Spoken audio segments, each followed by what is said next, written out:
I'm Lee Spencer with RacinBoys.com, and I am joined by Joe Garone, who, for now, this is going to be his last weekend at the racetrack, at least as the team president for the number 78 Furniture Row Racing team.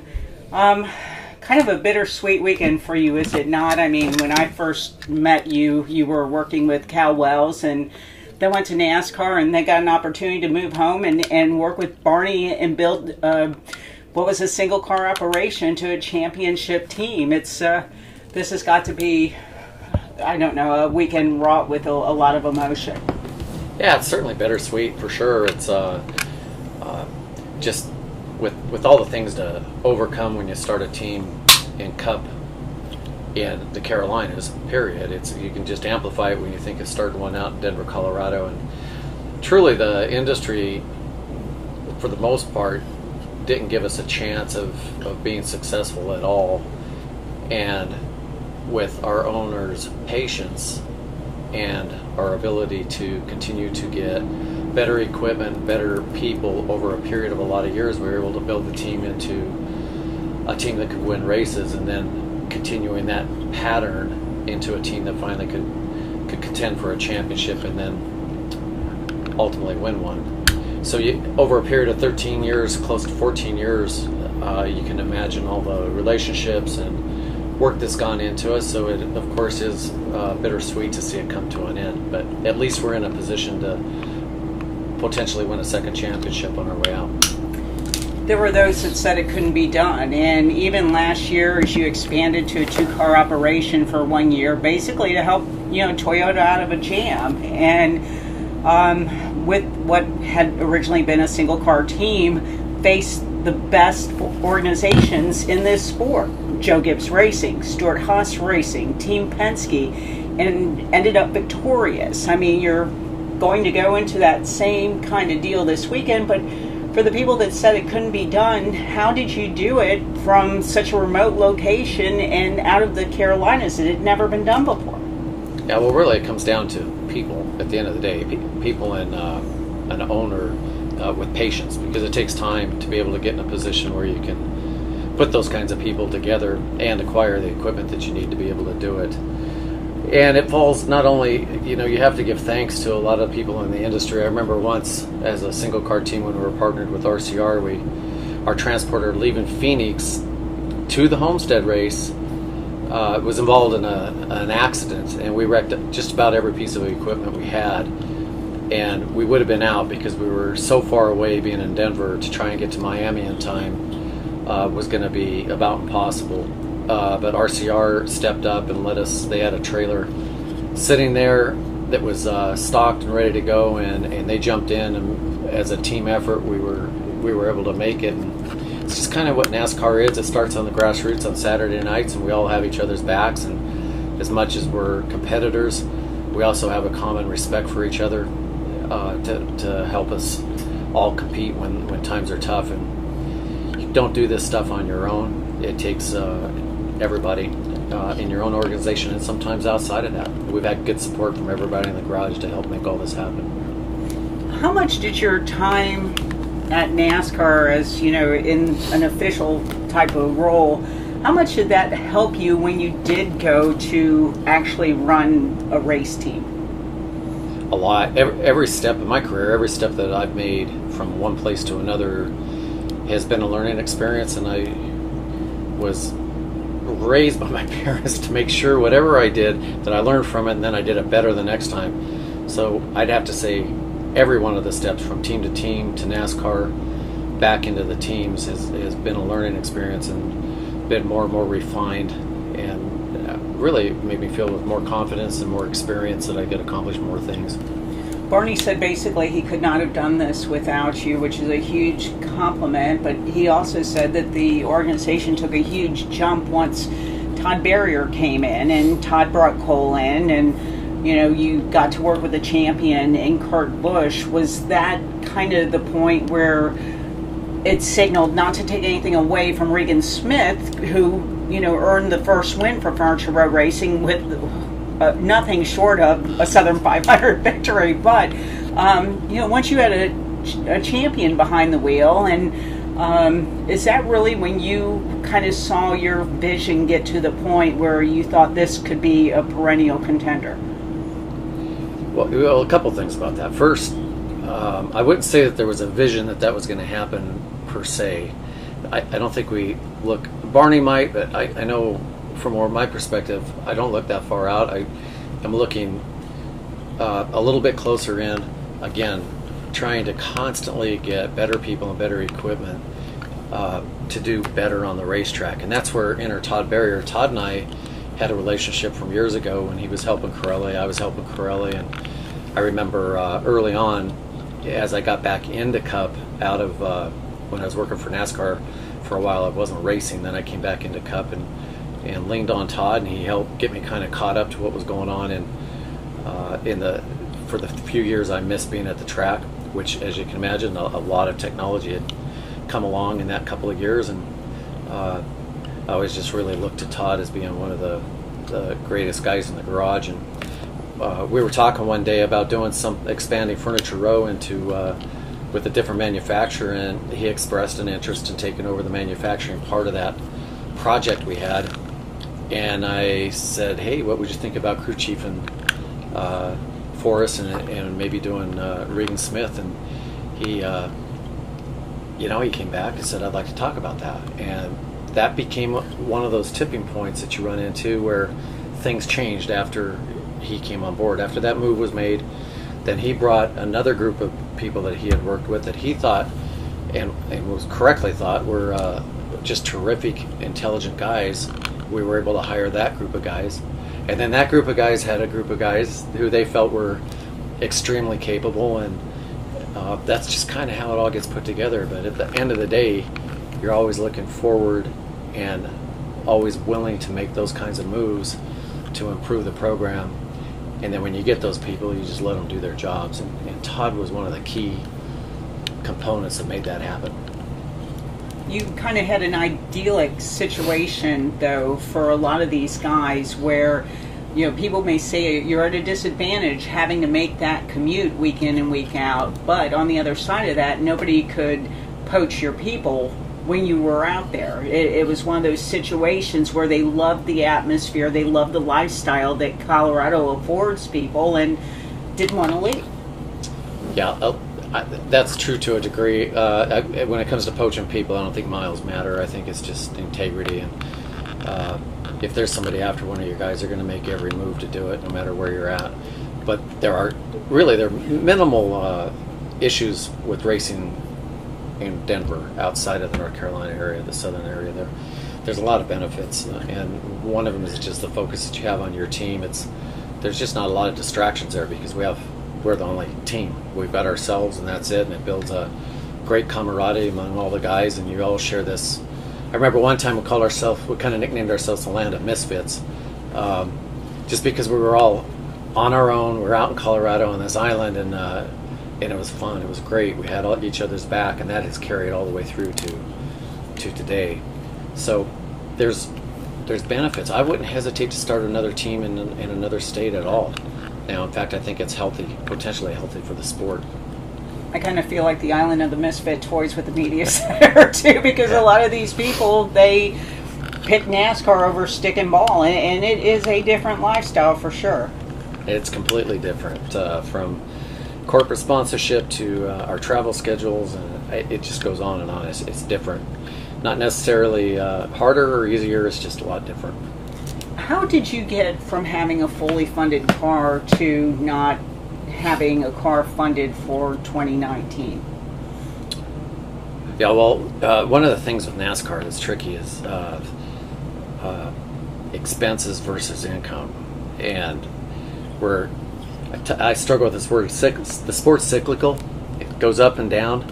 And income, the value of the marks on the car for advertisers are a moving target depending on media value and how media is consumed. And we've obviously been in a state where media has changed a lot over the few years.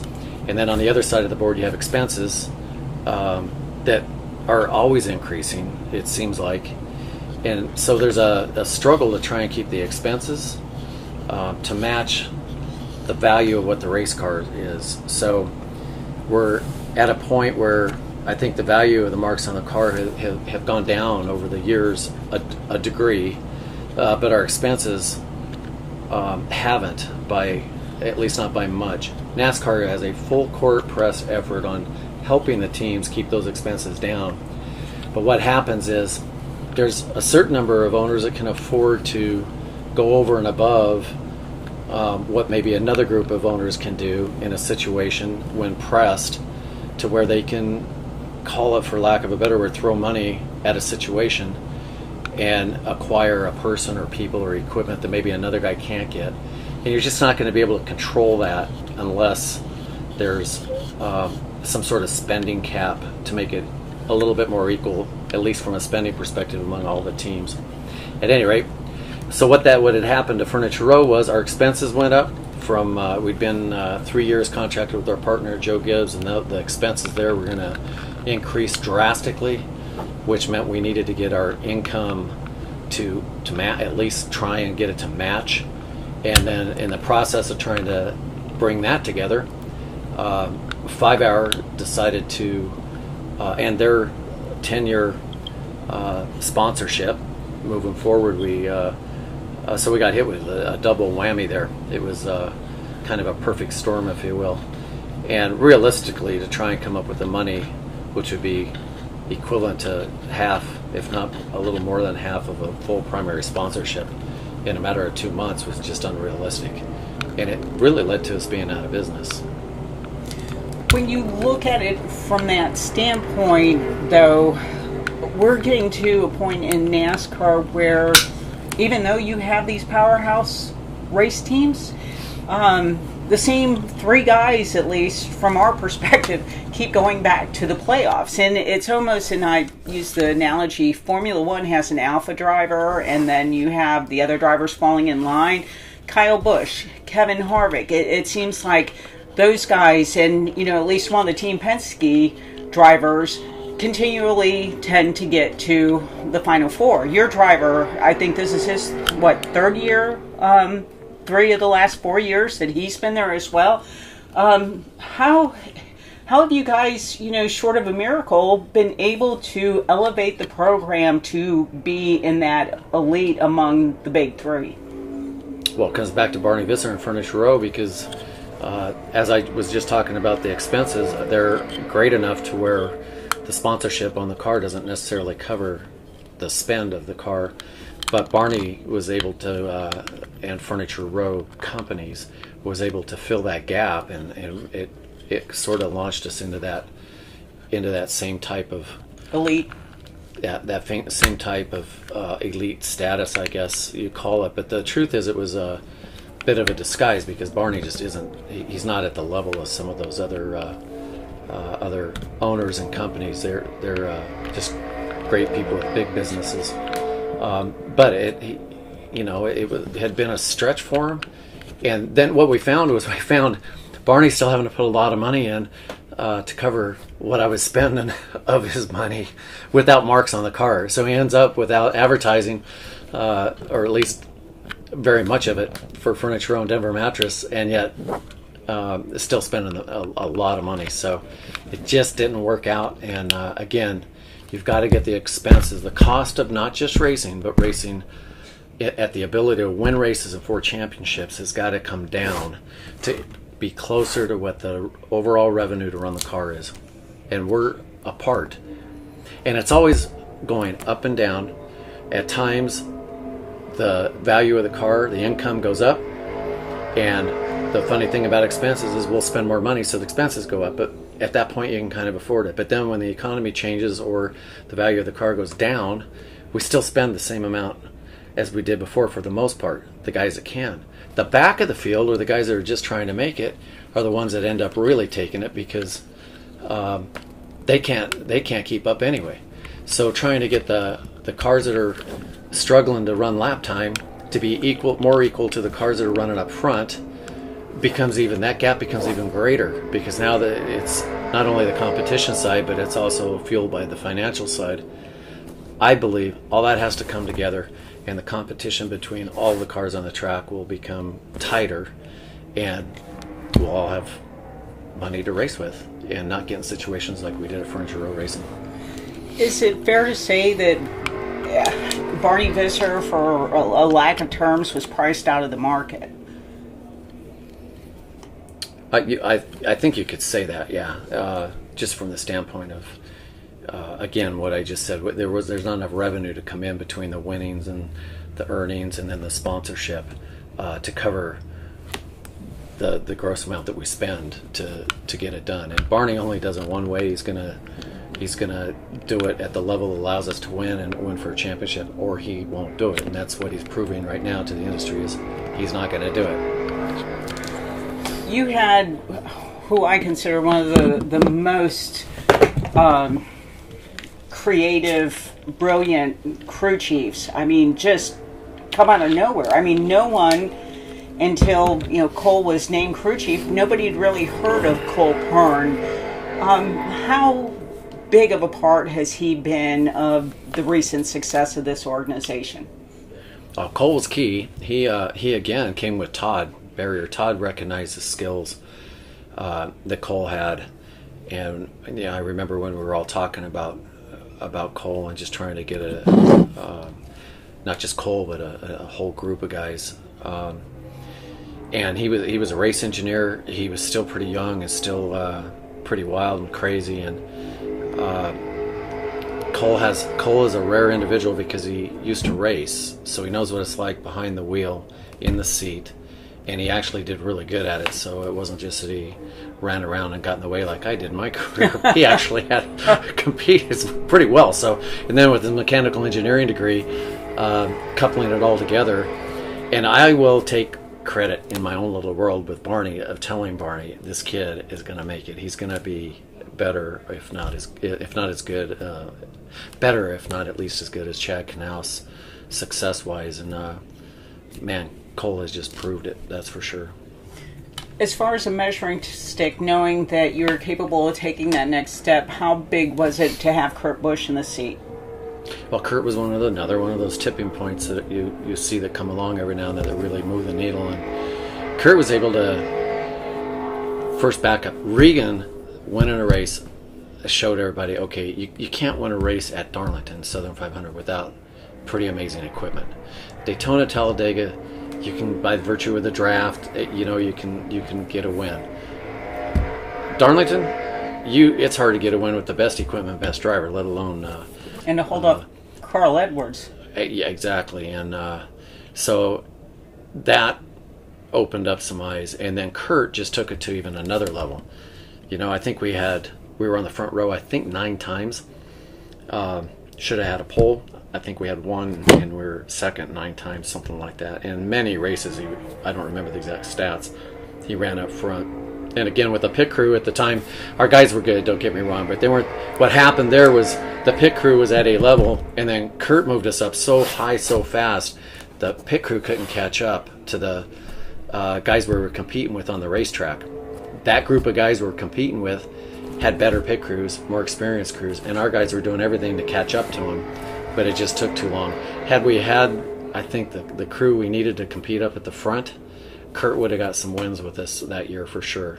And again, that opens up the eyes of a lot of people. That you have engineers, fabricators, mechanics that are saying, hey, maybe this team out in Colorado is something that would be something I'd like to look at. I'd like to be in position to win races. And a lot of people like living in Colorado. There's just a whole different, obviously, climate and a lot of different things to do out there. So that is definitely one of the tipping points that helped move us forward. As for your next chapter, I can't imagine you doing something that doesn't include some form of competition. I can't. I don't think at this point in my career I can do anything but race. So sort of my DNA, truly in my DNA from the beginning. But I want to stay with Barney and the Visser family just because they are great people, and the whole company is. So I'm going to try and do that, and in addition to that, right now I'm doing having a deep dive study done into offshore powerboat racing, which happens to be a passion of mine. I love having those engines sitting right under the hatch behind me, and and listening to them run. And I love the water. And so I'm looking at this thing, and if the value of these offshore series, the marketing value of them is great enough to be able to get sponsorship to run them and be competitive, which I think it can be, I would like to start an offshore powerboat team. And that's about a 10 race schedule, 8 to 10. They don't race a ton, so my hope is I can do that and still work with Barney and pursue our adaptive car program and potentially do some other things in the Cup Garage yet. What kind of vindication would it give you if the 78 goes out or remains on top and defends their championship with a second championship on Sunday night? Well, for me, it's just sort of like it was winning the first championship, is we're paid to do a job, and as a team, you can work your tail off and do everything right and still not even have a chance to win a race or win a championship. So we were fortunate enough to do those things and check all the boxes and get a championship marked off the list. So to do it again without the idea of Furniture Row coming to an end would just be, icing on the cake. It just doesn't get any better. But then to think that the team is going to shut down after that, I think it leaves all the thousands of employees that are in the Furniture Row companies, all of our partners, everybody involved, all of our fans that have followed the walk that Furniture Row has been on, it leaves them for the rest of history when they think back at that period when there was this little race team feeling, wow, they were champions and they left as champions. And I would like that rather than say, well, they ended up fourth. It's something that's etched in history, so you'd really like to have it at the top. And so it would mean a lot to me, and I know it would to all of our supporters. I really appreciate your time, and good luck on Sunday, my friend. Thank you.